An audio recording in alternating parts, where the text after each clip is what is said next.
My name is Niels Harrit. I have a master and a PhD in chemistry, and I'm associate professor at the University of Copenhagen, and I have been so for almost 40 years. And I'm 65. I have published close to 60 peer-reviewed papers in the best journals, and currently I'm involved with research X-ray time resolved spectroscopy on time scales of 1/millionth of a second. This is very fast. About 3.5 years ago, I saw accidentally Building 7 going down on a DVD, which was a recording from Stephen E. Jones' lecture he gave on Brigham Young University. And that caught my attention immediately because, for one thing, I have never heard about this building before, and second, I couldn't understand what was going on because apparently it collapsed with no reason at all.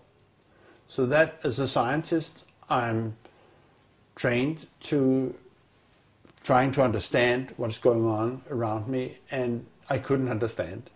And from that day, I have not had any free time because later on I started looking into it. I started working on the local scene in Copenhagen, Denmark, and I got involved with a team of scientists, which also counts Stephen E. Jones, Kevin Ryan, etc.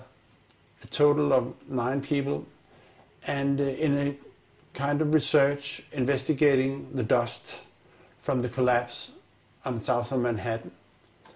And in the dust we found what we characterize as unreacted thermitic material in the shape of some very tiny red-gray chips, which have different properties. Most importantly is they're still reacting, some of them, and in the reaction they produce molten iron, which is the prime indication of a thermitic reaction, and such a reaction can be used to destroy steel structures. Now, thermite is, in the old-fashioned thermite, is a mixture of pulverized aluminum and pulverized rust. And if you can get this mixture to react, which is not so easy, it produces tremendous heat, and this is what you call an incendiary. An incendiary is something which can be used to destroy something by the means of heat, while an explosive is something which acts with pressure. It knocks things apart. Now, the old-fashioned incendiary is not an explosive, but it is still used for military purposes for melting iron structures. What we have found is a modern version of thermite, which we call nanothermite, which is produced in a different way. It is not just 2 powders being mixed. The material is actually built from the atom scale up. We call it the bottom-up procedure, which is what you do in nanotechnology. This has 2 consequences for the nanothermite, which distinguishes it from the classical thermite. First, the ingredients are much smaller, which means they are reacting faster and they are more easily ignited. 2, due to the process of producing nanothermite, you have the option of putting in other stuff, other chemicals, which converts the thermite reaction into an explosive reaction. We do not know which role is played by the red-gray chips that we found in the dust. But we know, and this was already totally clear before we started investigating the dust, that both explosives and incendiaries were used in the controlled demolition of World Trade Center. This is quite obvious because of other observations. the molten iron and other findings in the dust, that both explosives and incendiaries were used.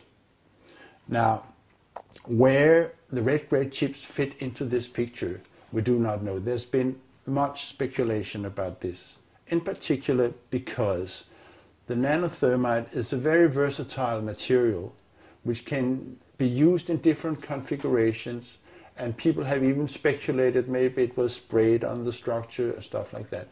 This is what I call hypothetical blast scenarios, which we should not maybe go into here. One point I wish to make, though, is the recent work by David Chandler, where he is looking very closely at the collapse of the South Tower World Trade Center, reveals that the fragments which are being, which is coming out of the tower, obviously being kicked out by an explosive action, are rocket fragments. For once, they have a trail of a white trail after them, which could be aluminum oxide, which is a product of the thermite reaction. Second, they quite obviously have rocket properties, which, in my opinion, means that when we are that the discussion between incendiaries and explosives is obsolete in this situation. What we are dealing with, I think, in World Trade Center is modern military material which is unknown to the general public. And the red grade chips, the unreacted nanothermite that we have found in the dust, is just an indication that there is something wrong. It shouldn't be there. But my feeling presently, we are recording this in 2010, is that we haven't heard the whole story yet. The findings of the nanothermite in the dust is an unambitious proof that something was going on September 11th, which was unusual.